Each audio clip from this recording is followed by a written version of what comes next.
Under the Speaker's announced policy of January 3rd, 2001, and under a previous order of the House, the following members are recognized for 5 minutes each. Mr. Paul of Texas.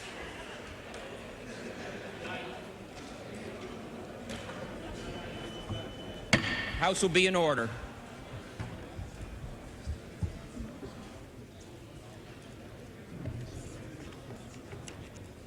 Recognized.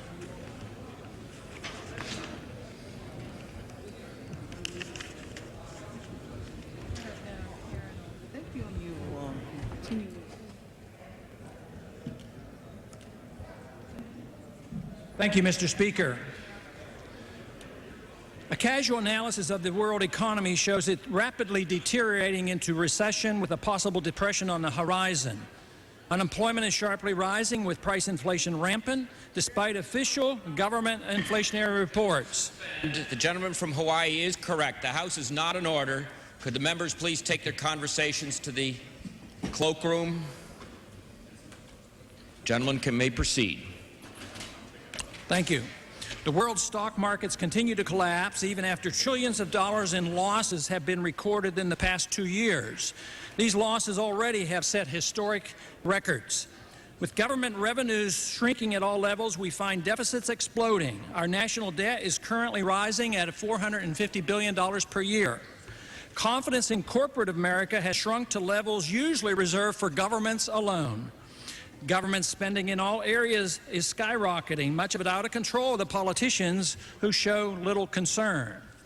Yet we are expected to believe our government leaders who say that we're experiencing a recovery and that a return to grand prosperity is just around the corner. The absence of capital formation, savings, and corporate profits are totally ignored. Evidence abounds that our $350 billion DOD budget and the $40 billion spent on intelligence gathering and our immigration policies have failed miserably in protecting our homeland.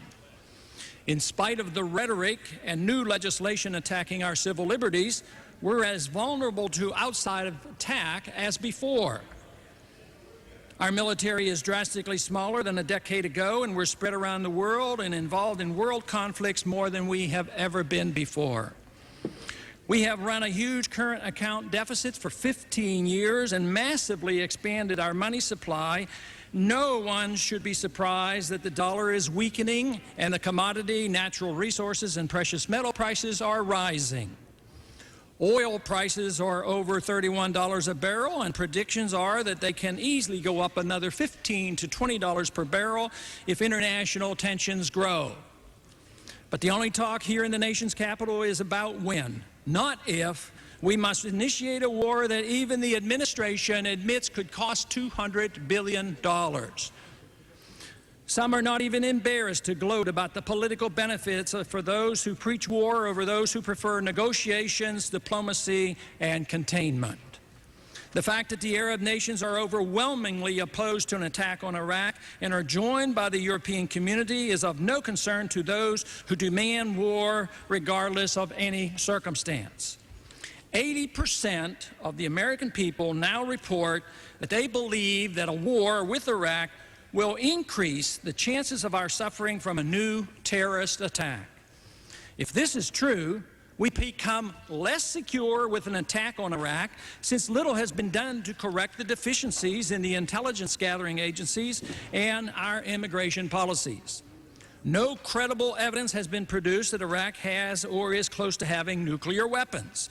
No evidence exists to show that Iraq harbors al-Qaeda terrorists. Quite to the contrary, experts on this region recognize Hussein as an enemy of the al-Qaeda and a foe to Islamic fundamentalism. Many other nations pose much greater threats to world peace, yet no one is clamoring for war against them. Saddam Hussein is now weaker than ever. Reports are now appearing that we are negotiating with allies to share in the oil bounty once Iraq is occupied in order to get support for our invasion from various countries around the world. Our national debt is over $6 trillion and is increasing by nearly $500 billion a year. Since Social Security funds are all placed in the general revenues and spent, and all funds are fungible, honest accounting, of which there's been a shortage of lately, dictates that a $200 billion war must jeopardize Social Security funding. This is something the American people deserve to know. Since there are limits to borrowing and taxing, but no limits to the Fed printing money to cover our deficit, we can be assured this will occur. This guarantees that Social Security checks will never stop coming, but it also guarantees that the dollars that all retired people receive will buy less. We have already seen this happening in providing medical services. A cheap dollar, that is, an inflated dollar, is a sinister and deceitful way of cutting benefits.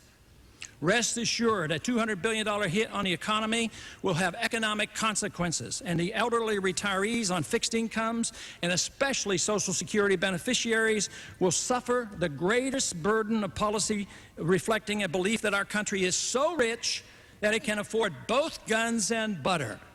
Remember, we've tried that before. The tragedy is that once the flaw in policy is discovered, it's too late to prevent the pain and suffering, and only finger-pointing occurs. Now is the only time we can give serious attention to the true cost of assuming the burden of an endless task of being the world's policeman and starting wars that have nothing to do with defense or national security. For what purpose does the gentlelady from Texas seek recognition?